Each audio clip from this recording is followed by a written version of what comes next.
American Earth is one of the first, maybe the first, real collection of environmental writing. There have been wonderful collections of nature writing before, and some of that work is included here.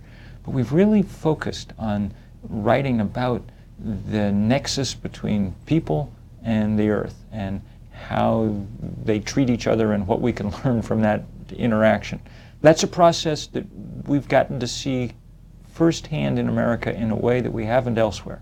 In Asia and in Europe, much of the continent was deforested and cut over and otherwise changed before people really came of literary consciousness.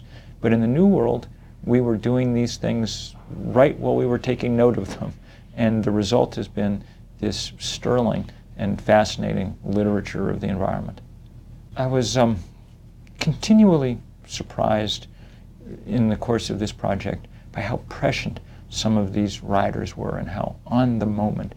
You go back and read a 19th century writer like George Perkins Marsh, and he is already understanding in very deep ways how our wholesale alteration of the landscape may be having effects on climate, the kind of preoccupations that we're now dealing with all the time and every day.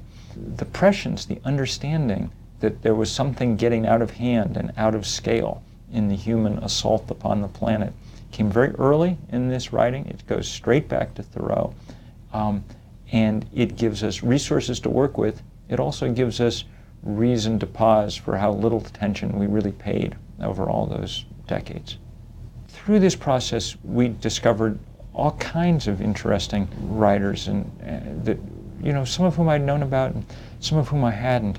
Voices, among other things, from all kinds of different sorts of writers. Many, many great women writers, many great native voices, as one would expect, but they've tended to be overshadowed in the kind of official literature of nature writing, which has often been mostly white guys. At every turn, we found beautiful things that we hadn't suspected. There are wonderful pictures, maybe 100 pages of paintings and photos in this book, and they're important because the reaction to those images was one of the ways that American environmentalism built. Our early understanding of what deforestation was about came from daguerreotypes and line drawings in Harper's in the Atlantic. We had the great vast canvases showing the glory of the American West, and in the more modern time, Ansel Adams and his work. And of course we had the wonderful journalistic depictions of the environmental crisis that we were falling into. All these things taken together make a compelling spectacle for the eye and help people understand the historical way that Americans came about this understanding of the environment. I think that almost every important advance in American environmentalism has coincided with, sprung from, some piece of writing, some book. George Perkins Marsh, Man in Nature, helps convince the people of New York to set aside the Adirondack Park, which in turn becomes the model for the national park system. John Muir, his burst of guileless wonder at the High Sierra, inspires him to found the Sierra Club, which in turn becomes the first fighting environmental organization in the world.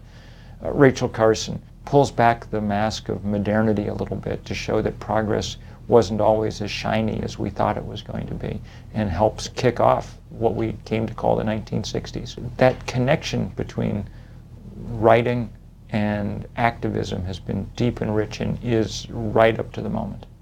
For me, the writer that probably brought me into this world more than any other was Wendell Berry, the great Kentucky farmer and essayist, who I think is the great countercultural voice of our time. Reading Wendell Berry shook up my worldview in deep ways that I'm still dealing with. I find his writing incredibly rich. The end of this book in many ways is one of its strongest parts because it's filled with this just profusion of contemporary voices.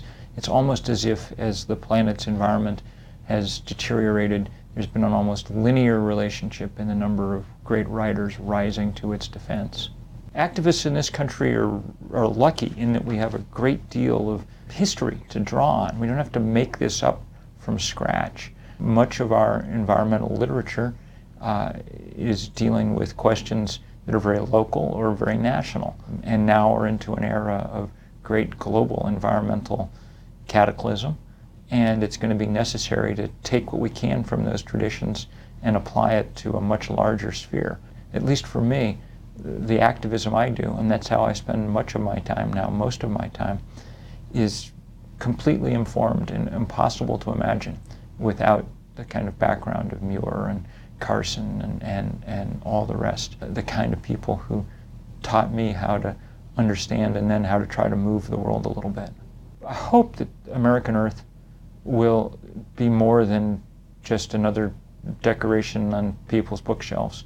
I hope that it's used widely in colleges and high schools. We really need to keep this particular strain of literature alive. It's so useful in shaping people, in informing young people in particular about the possibilities for their lives. We can't afford those voices to die out, and so it's great fun to help play a little part in trying to keep them loud and alive.